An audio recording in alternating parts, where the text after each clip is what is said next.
episode of From the Newsroom. I'm your host, Nicolette Baker, bringing you the top stories of the week. SIC is trying to bring a sense of normalcy to students through music. Noelle Williams has the story. SAC hosted an event this past Wednesday featuring a rap artist by the name of Zalarina.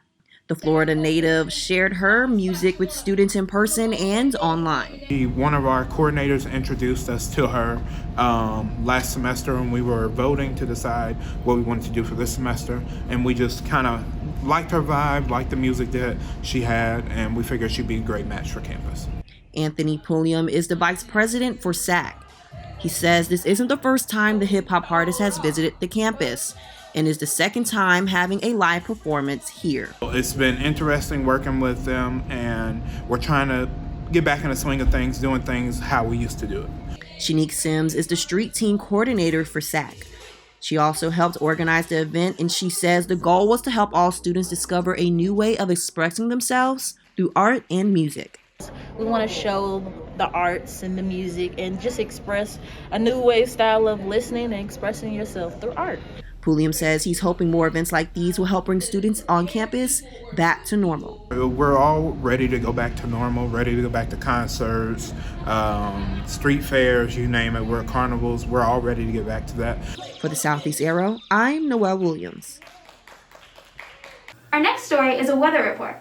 I stepped out this weekend to enjoy the beautiful spring weather, and I'm bringing you with me. Here's the full story. As the spring weather increased temperatures to 79 over the weekend, Redhawks say that the better weather helped them get in a better mood. I would say it makes me a lot more productive or just social with getting out there. Good weather always affects the mood. Spending time outdoors may help to relieve stress. If you have not had the chance to get outside this week, sit back, relax, and enjoy these calming scenes from our campus.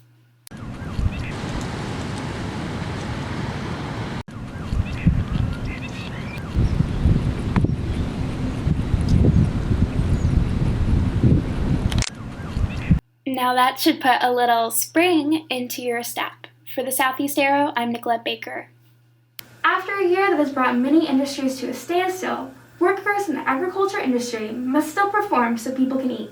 Noelle Williams has the details. Agribusiness and agriculture has to proceed, otherwise no one's going to eat this winter. Dr. Michael Aide is a professor with the Department of Agriculture at Southeast Missouri State.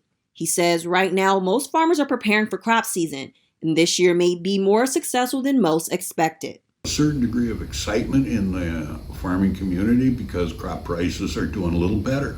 He says the high demand on certain foods is what drives farmers to plant more crops than others. He says farmers will most likely plant certain crops in bigger acreages, like rice that's normally planted in April. What people want to plant is based primarily on markets.